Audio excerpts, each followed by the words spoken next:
Selamat pagi Bapak Ibu Saudara yang dikasihi Tuhan. Kembali kita menikmati program Hikmat pagi hari ini. Biarlah sukacita, damai sejahtera dari Kristus senantiasa menyertai Bapak Ibu Saudara sekalian. Mari kita berdoa. Bapa yang baik, kami datang di hadapan-Mu bersukacita karena Engkau baik. Kami boleh menapaki hari-hari kehidupan karena anugerah kasih setia Tuhan. Demikian juga dengan hari ini, kami boleh menikmati hikmat pagi itu karena anugerah-Mu. Berkati kami dengan sukacita, berkati kami dengan kesehatan dan kebahagiaan. Di dalam nama Yesus kami berdoa. Amin. Bapak Ibu Saudara yang dikasihi Tuhan, tema kita pagi ini adalah pendidikan Kristen adalah mandat Tuhan. Mari kita membaca Injil Matius pasal 28 ayat 20. Injil Matius pasal 28 ayat 20 demikian. Dan ajarlah mereka melakukan segala sesuatu yang telah kuperintahkan kepadamu.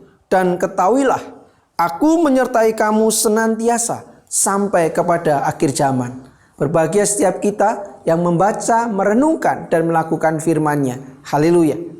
Saudara-saudara yang dikasihi Tuhan, Dr. Howard Hendrick, seorang profesor pendidikan Kristen di Dallas Theological Seminary, menggambarkan secara menarik tentang pendidikan Kristen yang intinya demikian.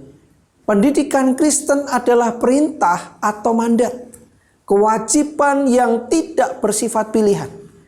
Karena bersifat mandat, maka pendidikan Kristen adalah pekerjaan yang wajib dikerjakan dan bukannya sekedar pekerjaan yang cukup baik untuk dikerjakan.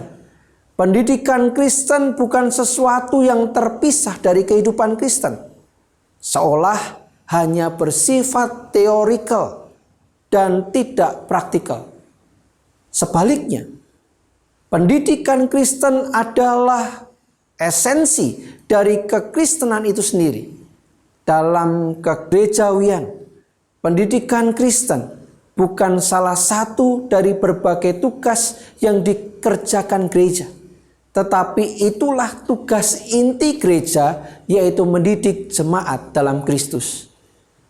Saudara-saudara, menurut Paul, gereja purba bukanlah penemu pendidikan agama. Karena memang pendidikan agama sudah ada jauh sebelum gereja mula-mula berdiri. Sebaliknya, gereja ada karena hasil pendidikan. Itulah sebabnya sebagai produk pendidikan, gereja pada panggilannya harus menjadi agen pengajaran dari segala yang telah difirmankan Kristus Yesus dalam Injil Matius 28 ayat 20. Dan ajarlah mereka melakukan segala sesuatu yang telah kuperintahkan kepadamu. Tugas setiap orang percaya adalah menyampaikan perintah-perintah Kristus, menjelaskan kepada anak didik, menekankan pentingnya ketaatan kepada perintah-perintah itu, dan membantu mereka menerapkan perintah-perintah itu dalam hidup keseharian, sampai kita semua telah mencapai kedewasaan penuh, sebagaimana tertulis dalam Efesus pasal 4 ayat 13-15. Sampai kita semua telah mencapai kesatuan iman dan pengetahuan yang benar tentang anak Allah, kedewasaan penuh dan tingkat pertumbuhan yang sesuai dengan kepenuhan Kristus, sehingga kita bukan lagi anak-anak yang diombang-ambingkan oleh rupa-rupa angin pengajaran, oleh permainan palsu manusia dalam kelicikan mereka yang menyesatkan, tetapi dengan teguh berpegang kepada kebenaran, di dalam kasih kita bertumbuh di dalam segala hal ke arah Dia, Kristus yang adalah kepala. Saudara-saudara, jadi peran yang sekarang setiap orang Kristen lakoni adalah peran para murid yang menerima mandat Kristus. Itu berarti tanggung jawab untuk mewujudkan amanat agung Yesus Kristus pun menjadi bagian kita. Ingat, kita adalah murid Kristus yang memuridkan. Amin. Mari kita berdoa. Bapa yang baik, kami datang di hadapan Tuhan. Terima kasih kami diingatkan kembali akan tugas panggilan kami, akan peran kami, baik sebagai pendidik ataupun kami sebagai pribadi, untuk boleh mewartakan Kristus, mewartakan Injil Kristus Dan biarlah kami semua Tuhan hidup di dalam kebenaran dan perintah Kristus. Di dalam nama Yesus kami berdoa. Amin.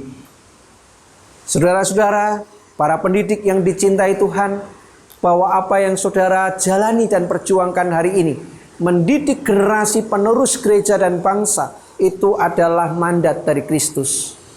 Pendidikan Kristen merupakan peta dan konsep pembentukan iman Kristiani. Pendidikan Kristen bukanlah pilihan, melainkan kewajiban. Pendidikan Kristen harus berlandaskan Kristus dan tidak boleh kehilangan Kristus. Selamat berkarya, selamat menikmati kasih-Nya, dan mari kita wujudkan kehidupan murid-murid Kristus melalui dunia pendidikan. Tuhan memberkati.